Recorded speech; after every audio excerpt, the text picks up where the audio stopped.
Hi, I'm Jim Stewart. I'm the Chief Investment Officer at Worth Asset Management. Today we're going to go over the top threes for the week.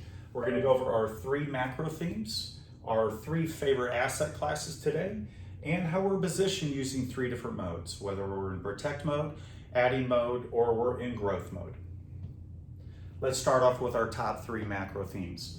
After a busy week last week of economic data, the key being Friday's jobs report, which was 390,000 jobs were created in May, which were a little bit fewer than April, but higher than expectations. That kept the Fed on their course of raising interest rates by 50 basis points at their June 15th meeting, and probably another 50 basis points at their next meeting. This is really going to further debate, are we going to have a nice soft landing or are we going to have a hard landing?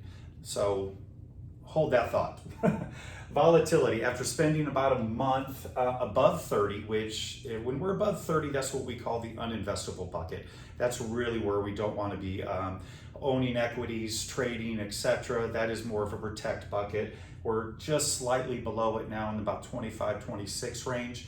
One little bad day and we could be right back up there. So the uncertainty, we've got to be cautious here still because we've got a ways to go yet here. The consumer is hurting. Okay, we've got soaring food prices, we've got soaring oil prices.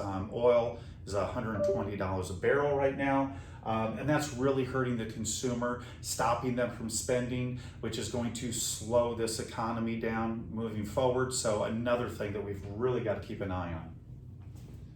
But that all being said, let's look at the positives. There's still places to invest. These are our top three asset classes today. We like commodities, we like the US dollar, and we like dividend equities. And I'm going to show you why. Okay, here are those three top asset classes. Our existing clients will recognize these because they're inside their portfolios. Now, we can look at the weekly gyrations of these. The market was down, a couple of these were up, but let's focus on the 3 month here.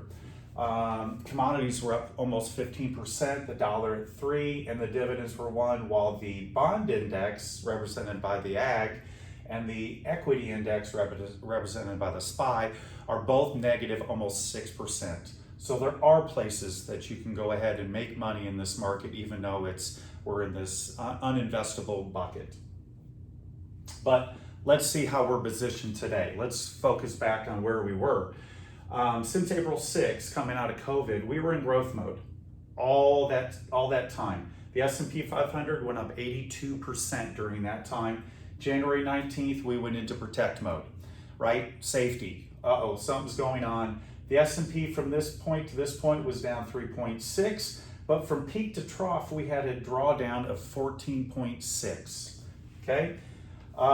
We added equities right around April, but then we turned around and we got right back out because we're back in protect mode on April 14th. And from that point to where we are today, the S&P is down 7%. But more importantly, from peak to trough again, almost a correction, a drawdown of 17.8%. So if you do not have an advisor, hopefully you are following this same path. If you do have an advisor, I hope that they're doing this for you and protecting you through these major drawdowns. That's it. Thank you for joining us. Here's our contact information. Our next update will be each Monday morning, so please subscribe, follow, do all that kind of stuff, and we'll hope to see you guys next week. Thank you.